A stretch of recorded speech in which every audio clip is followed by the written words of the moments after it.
Sự tỉnh táo trong khi phẫu thuật, cơn ác mộng hiếm gặp nhưng hoàn toàn có thật. Tỉnh táo trong khi phẫu thuật là một tình huống hiếm gặp nhưng vô cùng đáng sợ đối với bệnh nhân. Điều này có thể xảy ra khi thuốc gây mê không phát huy tác dụng hoặc khi bệnh nhân hồi phục quá nhanh. Cảm giác bất lực, đau đớn và sợ hãi trong khi cơ thể bị cố định trên bàn mổ là một trải nghiệm kinh hoàng mà không ai mong muốn. Hãy tưởng tượng bạn đang nằm trên bàn phẫu thuật, ánh đèn phẫu thuật sáng rực chiếu thẳng vào mặt. Bạn cảm thấy mắt mình bắt đầu thích nghi với ánh sáng, nhìn thấy những khuôn mặt đeo khẩu trang đứng vây quanh. Chợt bạn nhận ra rằng họ đang thao tác bên trong cơ thể bạn. Bạn muốn hét lên, muốn trốn thoát khỏi đây, nhưng không thể làm gì được. Điều may mắn duy nhất là bạn không cảm thấy đau đớn. Tuy nhiên, bạn phải chứng kiến toàn bộ cảnh tượng đáng sợ ấy. Đây chính là cơn ác mộng mang tên, sự tỉnh táo trong khi phẫu thuật, một hiện tượng hiếm gặp nhưng hoàn toàn có thể xảy ra. Hey Brainiard, how terrifying would it be to wake up during surgery? I mean, you'd be lying there on a cold metal table with a slew of doctors hovering around you, holding all manner of strange and intimidating tools, and they'd be operating on you. We bet that your face would look something like the guy in the board game Operation. Surprise, shock, terror, and maybe a hint of curiosity? Well, lucky for you, Brainiard, we have all the facts on this rare occurrence. From how exactly doctors get you ready for surgery, to what techniques they use to put you under, to why some people wake up and others don't, and also what doctors do to ensure that this doesn't happen. We'll even talk about some real-life stories from people who have had this happen to them. Don't worry, Brainiard, we have science on our side for this one. Just lie back, close your eyes, put on the mask the doctors hand you, and count back slowly from 100. And get ready to wake back up. We're gonna give it to you straight, right off the bat. Waking up during a surgery does indeed happen. As you can imagine, it is a rare occurrence, but it is not unheard of for a patient that was put under to wake up, or to not experience the pain-diminishing effects of anesthesia. What exactly is anesthesia? Well, we're glad you asked, Brainiard. Let's break it down for you. Anesthesia is when doctors will give you medication so that they can perform a surgery without you feeling pain, or in some cases, without you being conscious. There are 4 types of anesthesia that can be administered, and which one you'll get depends on the type of surgery, and also what your doctor recommends for you based on your medical history. These 4 types are general, monitored, local, and regional. General anesthesia is what we most commonly think of when someone is put under. Patients are given a combination of medications via a mask or an IV, and are put into what is essentially a medically induced coma. In this state, your muscles will be paralyzed, and this includes your diaphragm, so a ventilator is used to help you breathe. Your vital signs will be monitored closely by a medical professional, and when the surgery is over, you will be administered different medications that will wake you back up. General anesthesia is not used for every surgery. In fact, it is saved solely for the really serious stuff, and this is because it is the strongest type of anesthetic out there. It will only be used for surgeries that are either extremely long or extremely painful, like knee replacement and heart or brain surgery. Monitored anesthesia is sort of like general anesthesia light, because this method renders you in a sort of hazy, almost awake but not quite, but really you're almost asleep state. You won't be paralyzed for this one, and it will wear off in about 10 minutes after ceasing administration. Monitored is used for cataract surgery or a colonoscopy. You know, it's serious stuff, but not as serious as someone working on, oh, I don't know, your brain. Which brings us to the final 2 anesthetics, which only work on parts of the body. You'll be fully conscious and aware during these procedures, but wait, don't freak out. You won't be able to feel the areas that the medication is targeting. Regional anesthesia is exactly what it sounds like. Only a region of your body is affected. You receive the medication through an IV or a catheter, and it will target your nerves. This means that the numbness will occur below the injection site. Childbirth or surgery on your limbs are the perfect time for regional anesthesia to be used. Finally, there's local anesthesia. You'll be completely awake for this one. A cream or a spray will be applied, and it will cause the targeted area to go completely numb. Perfect for minor surgeries like filling a cavity. As you can imagine, depending on the type of anesthetic, as well as the seriousness of the surgery, there can be quite a few side effects. They can be as little as soreness, nausea, or vomiting, to more serious side effects, like low blood pressure, difficulty urinating, nerve damage, long-term memory loss, or difficulty breathing. But what about waking up during surgery? What's the deal with this phenomenon? Why does it happen? How often does it happen? And can I get my money back from the hospital? Brainiard, calm down. We're going to the facts for this one. Here's what you need to know. Stats-wise, this is an extremely rare occurrence. In the US, only about 1 or 2 in every 1,000 patients will experience what is known as anesthesia awareness, which is when you will be in some state of consciousness when you aren't supposed to be, or sometimes a full-on waking up during a surgery. Another study which surveyed 3 million patients who had undergone general anesthesia in the United Kingdom and Ireland found that only 1 in 19,600 would wake up during a surgery. So, yeah, this is rare.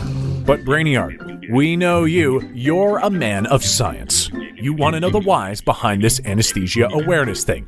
What is going on that would cause someone to wake up before they are supposed to? Well, studies have shown that when 1 or more of the medications administered to put someone under has been used in an insufficient amount, then someone can absolutely wake up either partially or all the way. Here's the thing, some surgeries that require lower doses of anesthesia are the ones that seem to have this phenomenon happen more than others. Surgeries like a C-section are a prime candidate for the dosage to be too low because doctors want to make sure that they aren't harming the baby. But during something like an emergency trauma surgery, doctors are also wary to give too much medication to someone because they don't want to accidentally make the situation worse. This is another time when people may not be given enough anesthetics to lose consciousness. Here's the real kicker though. Surgeries where paralytics are used, in other words, surgeries where you're medically paralyzed, can be a real problem for doctors because if a patient is conscious, they'll have no way to say to the doctor something like, "Oh, I don't know. Hey, I'm still awake over here." This is why doctors will have brain monitors on you during surgery, because if they see your brain's activity above a certain threshold, they'll know something is up. It's not foolproof, but it does work. But alas, sometimes these things just can't be avoided. And even if all the proper precautions are taken before and during surgery, people can still wake up and find themselves in a particularly uncomfortable position, which is exactly what happened to Donna Penner. Donna was experiencing extreme abdominal pain, so she did what any reasonable person would do and went to her local hospital. Doctors decided Donna should have an immediate surgery and took her to the OR, and she was informed that she would be put under during the procedure. After a doctor administered a mask and told her to breathe deeply, Donna was out for about 10 minutes. She woke up fully paralyzed but aware of her surroundings and able to feel everything that was going on. And it was indeed still going on. Her surgery lasted 90 minutes, which Donna described as absolutely horrific. But Donna took this experience and turned it into something good. She now gives lectures to medical students about anesthesia awareness, so they know the seriousness of the situation, and to also always be on the lookout for signs that their patient could still be conscious. And as for getting her money back, well, Donna sued the hospital, and 6 years later, she won her lawsuit. And with good reason too. She later said that the doctors were very dismissive of her experience, to the point where she felt like she was nothing to them. June Carson is another case of anesthesia awareness. After experiencing cardiac arrest, she lay on the operating table waiting to drift into an unconscious state. But it never happened. June lay on the operating table, paralyzed from medication, as her surgery took place. And after 15 minutes, her heart stopped. The doctors administered an adrenaline shot, which saved her life. After this, she woke up about 2 hours later and remembered the entire event. It's scary stuff, Brainiard, but all hope is not lost. Donna's efforts have not been in vain, and doctors are very aware that this can happen, and now more than ever believe patients when they say awareness has occurred. Having an open dialogue about this subject is truly one of the best things you can do before going under for your surgery. So don't be shy about having a conversation with your doctor. Ask them if they will always have someone monitoring you to make sure that everything is going smoothly during the operation. If a patient says they have experienced some form of anesthesia awareness, medical professionals will help the patient get the treatment they need to make sure they don't endure psychological trauma from the experience. PTSD is not uncommon in these scenarios, and one of the best lines of defense against it is talking to a professional. As for what else can we do to keep this from happening? Well, professionals think that using nerve stimulators could be the next step for the prevention of anesthesia awareness. They would ensure that only the minimum amount of paralytic is administered, and thus patients would have the ability to move if they started to wake up. Education on the topic is also incredibly important. So, hey, watching a video like this is the first step. Turns out, patients who were told about awareness before they went into their surgery were not as horrified if they experienced it. Here's the thing, in some cases, it may be unavoidable, but knowledge is power, and knowing what any potential outcomes of your surgery are, even something like waking up in the middle of it, can prepare you for the worst. Well, that's all the ifs, ands, and buts of anesthesia awareness. It is an extremely rare occurrence, but it does happen. Talking to your doctor beforehand, making sure that someone will monitor your vitals every moment that you are under, and discussing with a medical professional what the best anesthetic is for you are all ways to make sure that this doesn't happen the next time you go in for a major surgery. Luckily, even in cases like Donna Penner, the surgery was still a success, and she is alive and well to tell others her story, and also to warn a new generation of doctors to keep an extra close eye on their patients. So don't worry, Brainiard. The doctor's got your back. You'll be feeling your best brainy self again in no time. We'll see you on the other side.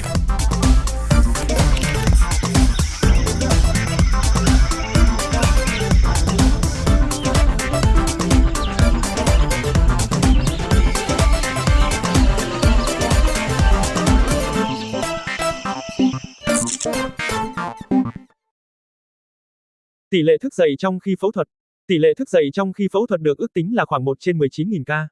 Mặc dù nghe có vẻ không nhiều, nhưng khi xem xét rằng chỉ riêng tại Hoa Kỳ, có hơn 130.000 ca phẫu thuật nội trú được thực hiện mỗi ngày, con số này tương đương với gần 7 người trải qua trạng thái này hàng ngày. Trong hầu hết các trường hợp, tình trạng tỉnh táo này chỉ kéo dài vài phút và không gây đau đớn. Tuy nhiên, không phải lúc nào cũng vậy. Có những câu chuyện kinh hoàng về những người cảm thấy đau đớn tột độ hoặc phát triển các triệu chứng tâm lý như căng thẳng sau chấn thương, ác mộng, và hồi tưởng lại trải nghiệm đáng sợ đó. Thức tỉnh trong khi phẫu thuật là một trải nghiệm đáng sợ. Vì sao có thể xảy ra hiện tượng này? Vậy, tại sao một quy trình y tế đã được thực hiện hàng triệu lần lại có thể đi sai lầm đến mức như vậy? Trước khi phẫu thuật, bác sĩ gây mê sẽ xem xét lịch sử y tế của bệnh nhân, bao gồm các thông tin về dị ứng thuốc, tiền sử bệnh lý, cũng như thói quen và lối sống của họ. Mục tiêu là xác định liều lượng thuốc gây mê thích hợp để giữ cho bệnh nhân vô thức trong suốt quá trình phẫu thuật, mà không gây nguy hiểm đến các chức năng sống quan trọng. Tuy nhiên, cơ thể con người không phải lúc nào cũng phản ứng theo cách dự đoán được. Mỗi cá nhân có một cơ chế chuyển hóa và phản ứng với thuốc khác nhau. Một số người có thể có khả năng kháng lại thuốc gây mê cao hơn, do yếu tố di truyền hoặc do sử dụng thường xuyên các chất như rượu và thuốc lá, làm giảm hiệu quả của thuốc. Ngoài ra, các bệnh lý nền như béo phì, bệnh tim mạch hoặc những trường hợp phẫu thuật khẩn cấp, cũng làm tăng nguy cơ xảy ra nhận thức gây mê. Bởi vậy, đôi khi có những biến chứng xảy ra liên quan đến thuốc an thần và thuốc gây tê liệt. Một số bệnh lý nền cũng làm tăng nguy cơ xảy ra nhận thức gây mê. Khi thuốc gây tê liệt hết tác dụng nhưng thuốc an thần vẫn còn hoạt động, trong trường hợp này, bệnh nhân vẫn ở trạng thái vô thức, nhưng cơ thể có thể bắt đầu cử động. Các bác sĩ gây mê thường nhanh chóng nhận ra sự bất thường này và sẽ điều chỉnh bằng cách sử dụng thêm thuốc gây tê liệt để giữ cho cơ thể bệnh nhân không cử động. Trong trường hợp cả thuốc an thần và thuốc gây tê liệt đều hết tác dụng. Đây là tình huống dễ nhận biết nhất vì bệnh nhân có thể tỉnh dậy hoàn toàn và thậm chí cố gắng nói chuyện hoặc ngồi dậy. Các bác sĩ có thể nhanh chóng hành động để đưa bệnh nhân trở lại trạng thái vô thức trong vòng vài phút. Tuy nhiên, kịch bản đáng sợ nhất là khi thuốc an thần hết tác dụng, khiến bệnh nhân tỉnh táo hoàn toàn, nhưng thuốc gây tê liệt vẫn còn hiệu lực. Điều này đồng nghĩa với việc bệnh nhân có thể cảm nhận được toàn bộ quá trình phẫu thuật, từ những động tác của bác sĩ đến cảm giác đau đớn, nhưng không thể di chuyển hay nói cho bác sĩ biết mình đang tỉnh. Dù rất hiếm gặp, nhưng kịch bản này đã xảy ra đủ nhiều để trở thành nguồn cảm hứng cho không ít bộ phim kinh dị. Thức tỉnh trong khi phẫu thuật có thể để lại những hậu quả tâm lý nghiêm trọng cho bệnh nhân. Sự tỉnh táo trong khi phẫu thuật, dù hiếm gặp, có thể để lại những hậu quả tâm lý nghiêm trọng cho bệnh nhân. Việc trải qua một trải nghiệm mà họ không thể kiểm soát hay ngăn chặn có thể dẫn đến những cảm giác sợ hãi, lo lắng và ám ảnh kéo dài. Những bệnh nhân này thường gặp khó khăn trong việc tin tưởng vào quy trình y tế và có thể phát triển các triệu chứng PTSD. Ác mộng, hồi tưởng lại trải nghiệm phẫu thuật, và sự lo lắng tột độ có thể trở thành những vấn đề mà họ phải đối mặt hàng ngày. Dù tình trạng này có thể gây hoảng sợ, nhưng có nhiều biện pháp để giảm nguy cơ tỉnh táo trong khi phẫu thuật. Quan trọng nhất là duy trì hồ sơ y tế cập nhật và tuân thủ hướng dẫn của bác sĩ một cách nghiêm túc trước khi phẫu thuật. Cắt giảm rượu và thuốc lá cũng là một biện pháp hữu hiệu, bởi chúng có thể ảnh hưởng đến cách cơ thể phản ứng với thuốc gây mê. Thay vì lo lắng, hãy đưa ra những lựa chọn lành mạnh và giữ cho mình một tâm trạng thoải mái. Điều này sẽ giúp bạn yên tâm hơn khi bước vào ca phẫu thuật. Tỉnh táo trong khi phẫu thuật là một trải nghiệm kinh hoàng mà không ai mong muốn. Tuy nhiên, với sự phát triển của y học, các bác sĩ và nhân viên y tế đã có nhiều biện pháp để giảm thiểu nguy cơ xảy ra tình huống này. Sự tỉnh táo trong khi phẫu thuật, dù là một hiện tượng hiếm gặp, vẫn là một thực tế đáng quan tâm. Tuy nhiên, với sự chuẩn bị kỹ lưỡng và hợp tác chặt chẽ với đội ngũ y tế, nguy cơ này có thể được giảm thiểu tối đa. Hãy nhớ rằng, những kịch bản tồi tệ nhất chỉ là ngoại lệ hiếm hoi, và đa số các ca phẫu thuật đều diễn ra suôn sẻ. Khi tỉnh dậy vào thời điểm thích hợp, bạn có thể thở phào nhẹ nhõm và cảm ơn đội ngũ y tế đã chăm sóc mình chu đáo. Trong khi đó, những cơn ác mộng về sự tỉnh táo chỉ còn là điều gì sẽ xảy ra nếu của trí tưởng tượng.